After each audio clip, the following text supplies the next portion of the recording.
She saved $8,000. It took 14 months. Not because she earned a lot, she didn't. It took 14 months because she made a decision, held it through discomfort, and watched a number grow slowly enough that some months it barely felt like it was moving at all. But it moved. And one Tuesday morning, she opened her banking app, and the number said $8,000, and she sat with that for a moment in a way she had never sat with a number before. For the first time in 2 years, she stopped thinking about money every single second.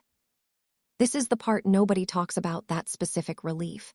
The way financial anxiety operates as background noise so constant that you stop hearing it, and then one day it stops, and the silence is almost disorienting.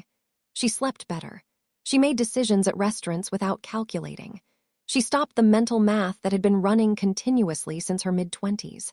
The $8,000 was not freedom, she knew that, but it was quiet. And quiet, it turned out, was worth more than she had understood. Then her car broke down. The mechanic said $2,400. She paid it. What else could she do? The car was how she got to work, and work was how she had saved the $8,000 in the first place. She paid it and told herself that this was exactly what savings were for. This was the right use of the money. She had handled it. $5,600 remaining. Still significant. Still okay. 2 weeks later, her landlord raised the rent by $200 a month and required the difference paid up front for the remaining months of the lease. Another $1,800. Then her phone stopped working. The screen cracked completely during a drop she barely remembered. $400 for a replacement she couldn't avoid. Then a dental appointment she had been postponing for 8 months became a dental appointment she could no longer postpone. And the bill was $680 after insurance. She bought something online she didn't need. It cost $140. She bought it because the previous 3 months had been an uninterrupted sequence of necessary expenses, and the $140 thing was the first purchase that was purely hers, chosen, not forced. She knew it was irrational. She bought it anyway.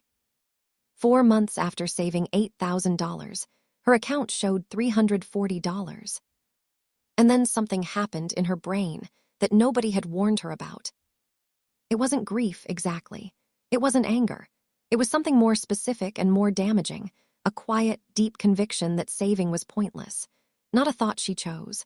A feeling that arrived without permission and installed itself into the architecture of every subsequent financial decision. She had done the right things for 14 months. She had delayed and sacrificed and watched the number grow. And then 4 months of ordinary life had erased it completely. So why would she do it again? This is the part of financial loss that never gets discussed alongside the practical advice about emergency funds and budget categories. The psychological aftermath. The way a savings account that returns to zero doesn't just remove money, it removes the evidence that the behavior was worth doing. Every time she had wanted to spend something and didn't, the account balance was the proof that the sacrifice had meaning. When the balance disappeared, the meaning disappeared with it. The brain is a pattern recognition machine, and the pattern it had just recognized was, effort produces results that disappear. From that pattern, it drew a completely rational conclusion: reduce effort. She spent more freely in the months after losing the savings than she had in the years before building them.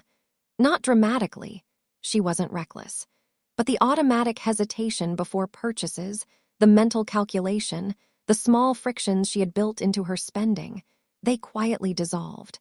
Why maintain systems that produce outcomes that can vanish in 4 months? What she didn't know, and what nobody had told her, was that this response, the withdrawal from saving after loss, is one of the most documented patterns in behavioral finance. It has a name, it has a mechanism, and most importantly, it has a counter. The counter is not motivation. Motivation was what got her to $8,000 the first time, and motivation dissolved the moment the number did. The counter is structural. It is removing the decision from the emotional system entirely. The car breaking down was not a failure of her savings plan. It was the savings plan working. The $2,400 came from savings instead of debt. That was the system functioning correctly. What broke was not the account. What broke was her interpretation of what an emergency fund is for. An emergency fund is not a number that grows forever. It is a buffer that absorbs impact and then gets rebuilt. The rebuilding is not starting over. It is the system continuing. She opened the banking app 6 months after the account hit $340. Set up the automatic transfer again, smaller this time, $150 a month, because smaller felt survivable in a way that $300 did not yet. She did not feel motivated. She did not feel hopeful. She felt approximately nothing about it, which was, it turned out, the correct emotional state for making a financial decision that depends on consistency rather than enthusiasm. The account grew again. Not to $8,000 immediately. Not without interruption. There were 2 more months where something unexpected happened and the growth paused. But the pattern had restarted. And the most important thing about restarting was not the amount. It was the evidence, slowly accumulating again, that the behavior produced results. That evidence, once visible again, began doing the psychological work that motivation alone could not sustain. 6 months later, $1,800. A year later, $4,400.